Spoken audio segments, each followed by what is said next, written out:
dakkal na mooy ki nga xam ne que mu di le ministre Jean-Baptiste Tine mu daal di dàkk daal di toll si li nga xam ne que mu di 312 policiers adjoints volontaires à travers un communiqué rendu public ce mardi. La division communication de la police a apporté des éclaircissements sur cette mesure boo xam ni itam jël nañ ko concrètement. Donc objet bi nag mooy libération de la première cohorte des policiers adjoints volontaires de la 7e génération pour fin de contrat. C'est un contrat nak mo jeex d'après li nga xamné que modi justement communiqué bi nga xamni itam le ministre Jean-Baptiste Tine indi nako à la dernière minute. Donc mu dal japp ni l'État du Sénégal avait décidé de recruter des jeunes comme personnel de soutien à la police nationale, notamment dans le domaine du maintien de l'ordre public.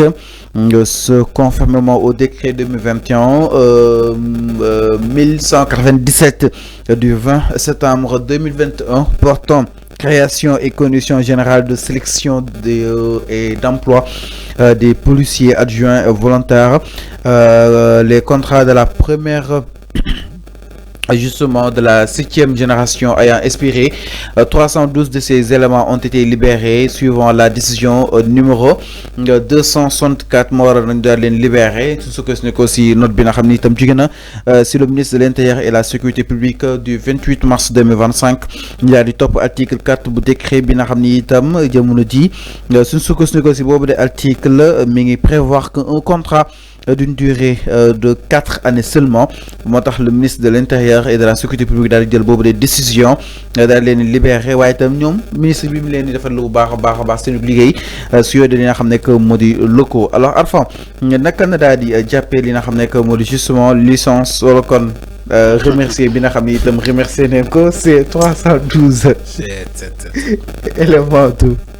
il faut nga andi baat licenciement Fallou yow man dama laa yërëm. non du man prestation dañuy ne contrat moo jeex. renouvelé wuñu ko mais yow il faut nga dugal baat licenciement. non prestation non Fallou presse loolu la bind. benn presse bindu fi licenciement. non tribune non déedéet des contrats arrivés à terme et non renouvelés dama ne. tu l'as bien dit, des policiers adjoints volontaires. C'est la première fois que Macky Sall crée ce genre de police au Sénégal. Macky Sall a recruté en 2021 pour xeex le peuple qui l'affaire Ousmane Sonko Adji Sarr. C'est ça la réalité. Moi, j'ai recruté des policiers adjoints volontaires pour ñu xeex le peuple qui l'affaire Adji Sarr. Parce que dafa amone lu mu bëggoon. C'est ça. Non, c'est ça. C'est ça. 4 ans. Pourquoi on les a signés contrat de 4 ans? Pourquoi? Pourquoi nous signons un contrat 4 ans? En sachant que 4 ans, il faut que Macky Sall mom dem yono. Pourquoi? C'est parce que t'as pas les là. T'as pas les là.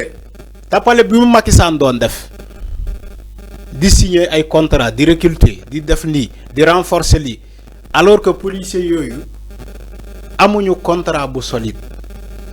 Des policiers que tu recrutes, des policiers adjoints volontaires pour 4 ans. Après aujourd'hui, on veut rejeter la faute sur le ministre de l'Intérieur. Il n'est pas fautif. Il a trouvé des contrats arrivés à terme. Moudjaponi que ces policiers adjoints volontaires yoy mënu renouveler son contrat. Même si j'aurais voulu, écoutez bien ce que je dis. Man Arfan, j'aurais voulu nous renouveler ce contrat. Si donc on renouveler, c'est ce que je dis. Parce que je dina xamni tam ñeneen sécurité bi dafa xawa am ben li nga xamné que modi lu doxul.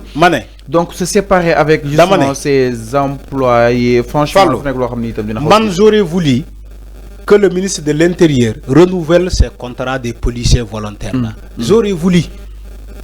Te bu suba buñu ma laajee sama avis lool la nañu renouveler sen contrat. Tu sais pourquoi? Kaaraange doyul. Sécurité doyul. Bon, imaginez ce qui se passe dans ce pays qui a insécurité. Te waruñu mëna remercier ay policiers ñu dem. Même si bu féké sen contrat jeexna, ils ont été formés. S'ils ont été formés, il faut pas en libérer l'un. Des policiers que tu libères comme ça, ils vont retourner au chômage. Des policiers que tu as formés, ils vont devenir quoi? qu'est-ce qu'ils vont devenir? Le mal est déjà fait. Macky Sall moo def loolu yëpp. Maintenant, si le mal est déjà fait, il faut réparer ce mal-là. Ce n'est pas une solution. C'est pas une solution. Ainsi. Non, non, c'est pas une solution. Même si le ministre Momo Amdega, il ne les a pas recrutés son contrat moyen. Il appartient. Non, mais l'État est une continuité. C'est ce que j'ai dit. Non, mais un contrat continuité. arrivé à terme, il appartient de l'autorité d'apprécier soit des renouveler contrat bobu, voilà, tout simplement, d'aller bailler ngadem. Vous avez rappelé, vous rappelez wat là. C'est l'appréciation de l'autorité. Le lawa. Mais man soma sañon tay ñu renouveler sen contrat. Le mal est déjà fait. Macky Sall mo leen recruter pour xex askan wi qui les émeute. Émeute yi jeexna, sen contrat jeexna. Lolu kessé la. Maintenant, comme les citoyens sénégalais, les policiers qui ont été formés, nous renouveler ce contrat. Mais avant, mesurer ces cadres concrètement. C'est ce que je dis. Parce que les policiers qui sont formés, oui. Quoi qu'on puisse dire, nous voulons étiqueter que nous avons pour les émeutes. Enfin, c'est bien élément de réponse. Enfin, c'est des pères de famille. C'est des personnes très responsables. Tu es un manipulateur. Non, il ne faut pas manipuler la version aussi. Non, puisque c'est l'intégration. Non, il ne faut pas manipuler la version. J'ai dit quelque chose de très clair. Nañu leen renouveler sen contrat. Mais damane, c'est le mal est fait, c'est Macky Sall qui l'a fait. Pour affaire oui.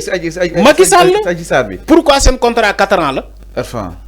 Les policiers ne sont pas fautifs. C'est damane Macky Sall. Parce que li ngay def ni damane le problème c'est Macky Sall. Macky Sall mo leen recruter ba paré taylé leen. Pour Adji Sarr bi nga na. Oui, pour les émeutes. Je dis pour les émeutes. Adji Sarr sang nga wax. Damane pour les émeutes. Macky Sall mom mo def ñaawtef bobu. Les policiers ne sont pas fautifs de. Ils ont servi cette nation ba sen contrat djé. Non, autorité bi né du ko renouveler. Autorité bi mo né du ko renouveler da len di baye ñu dem. Mané man d'accord ma. Je pense pas sax ñom ñu man d'accord ma. Affaire ay émeute. Mané man d'accord ma le fait que ñu baye len ñu dem. Il faut que ñu renouveler sen contrat parce que c'est des policiers qui ont été formés. S'il y a un mal dans ça, c'est pas eux, c'est Macky Sall. Mais le traitement. Arrête. Parce que c'est des personnes très responsables quand même. Fallo. Émission. Non, ni waxtaan. Dédé waxtaan nañu. Bul yak émission bi. Ngir Yalla. Ce que j'ai dit c'est très simple. Il faut pas ngay jëm grawal li ngay grawal li. Il faut pas gis nga yow. Dama lay wax ben affaire. Merci beaucoup. Non. C'est merci beaucoup. Moi je suis pas Abdou Nguer. C'est bon. Encore une fois. Il faut pas Fallo. Non, Abdou, ça n'a rien à voir avec ce que j'ai dit c'est simple. Dama le mal est déjà fait. C'est Macky Sall qui l'a fait. Donc il n'a pas mis le même traitement de ces policiers volontaires là que les autres policiers. Donc, il doit corriger ça. Le ministre de l'Intérieur, nous renouveler son contrat. Nous renouveler son contrat. Parce que c'est des agents qui ont servi dignement à cette nation.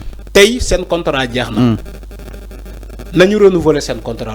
Alors, acceptez-le concrètement. Donc, voilà, il faut arrêter ta manipulation quand même, Fallo. Non, parce qu'en fait, c'est des personnes très responsables. En fait, quoi? Respect, j'ai dit ce que j'ai dit. Le fait que c'est une intégration ou une manifestation, ça ne sonne pas à Fallo, concrètement. Fallo. Je parle dans le sens en fait. Macky Sall les a recrutés pour ça. Tu persistes. Voilà. Ok alors ñu daal jàll itam si leneen sans plus tarder mbokk yi ginnaaw loolu par rapport ak li nga xam ne